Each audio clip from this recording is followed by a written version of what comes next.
اور جہاں پہ دارُ الکفر ہے، وہاں پہ دارُ الکفر یعنی کہ مکہ کے اندر وہ ابھی رہ رہے ہیں۔ اور پھر کیا ہے، اب ان کو جب جنگ کا حکم آ گیا تو کس کی طرف سے جنگ کریں گے؟ مشرکوں کی طرف سے جنگ کریں گے، مشرکوں کا ہی ساتھ دیں گے نا۔ تو مشرکوں کا ان کو ساتھ دینا پڑتا تھا، اور مشرک یہ چال چلتے تھے کہ ایسے مسلمانوں کو اپنی صفوں کے آگے کر دیتے تھے اور وہ ان کے لیے ڈھال اور دفاع کا کام دے۔ اب یہ مسلمانوں کے لشکر کے لیے بڑی ہی الجھن بن جاتی تھی، ٹھیک ہے؟ جو مدینہ میں رہنے والے مسلمان تھے اوریجنل، جو ہجرت کر کے گئے تھے، مہاجر تھے، مجاہد تھے، تو ان کے لیے بڑی الجھن بن جاتی تھی کہ اگر لڑائی لڑیں، تیر برسائیں، تلوار چلائیں، تو ان کے مسلمان بھائی ہی مر جائیں گے جنہوں نے بھی ہجرت کر کے آئی نہیں مسلمانوں میں، اور اگر ہاتھ روکے رکھیں تو وہ خود انہیں ہی نقصان پہنچا دیں گے۔ چنانچہ سیدنا ابن عباس رضی تعالیٰ عنہ اس آیت کی شان نزول کے بارے میں فرماتے ہیں کہ مکہ میں مسلمانوں میں سے کچھ ایسے لوگ تھے جو مشرکوں کا ساتھ دیتے تھے اور مقابلے کے وقت ان کی جمعیت بڑھا دیتے تھے۔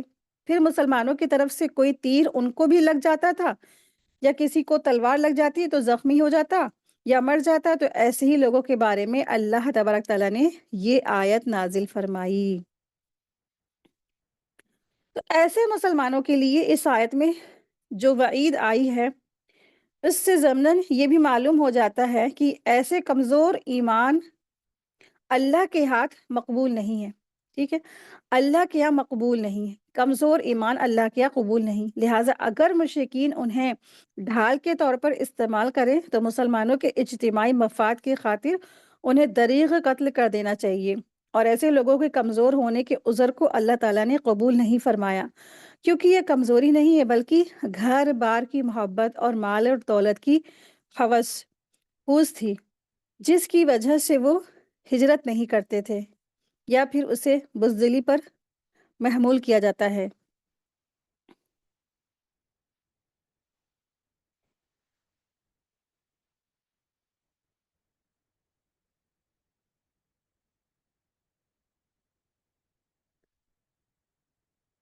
قالوا كنا مستضعفین فی الارض، وہ جواب دیتے ہیں ہم زمین میں کمزور تھے۔ ایسے لوگوں کی جب روحیں قبض کرنے آتے ہیں فرشتے، تو پھر وہ کہتے ہیں کہ ہم کیا تھے، دراصل کمزور تھے، ہم ہجرت نہیں کر سکتے تھے، یعنی ہم کمزور تھے، ہم مجبور تھے، ہمارے ہاتھ میں کچھ نہیں تھا، طاقت والوں نے ہمیں دبا رکھا تھا، ہم ذلیل تھے، ہم رسوا تھے، ہم کمزور تھے، ہم ضعیف تھے، تمام طرح کے وہ ہیلے سازیاں بناتے ہیں۔ اس سے یہ بھی اندازہ ہو رہا ہے کہ نا انہوں نے کتنی بے بسی سے زندگی گزاری، ٹھیک ہے؟ تو بظاہر لگ رہا ہے کہ ایسے الفاظ وہ ادا کر رہے ہیں کہ کتنے بے بس تھے، کتنے کمزور تھے نا، اور چاہتے تو ہجرت کر سکتے تھے لیکن وہ انہوں نے ہجرت نہیں کی۔ تو ٹھیک ایسے ہی ہے جیسے ہمارے معاشرے میں جب کہا جاتا ہے نا کہ ہجرت کر لو، گناہوں کو چھوڑ کر کے نیکیوں کی طرف آ جاؤ، بدعات کو چھوڑ کر کے اللہ کی سنت کی طرف آ جاؤ، تو لیکن لوگ کیا بہانے بناتے ہیں، ارے ہم نہیں کر سکتے، اور ہمارا غلطی ہماری جو ہے، یہ مجبوری ہے، ہمارے خاندان کی یہ مجبوری ہے، ہمارے خاندان والے ہمیں چھوڑ دیں گے، ہمارے محلے والے ہمیں چھوڑ دیں گے، ہمارے رشتہ دار ہمیں چھوڑ دیں گے، تو تمام طرح کی ہیلے سازیاں بنائی جاتی ہیں، ٹھیک اسی طرح۔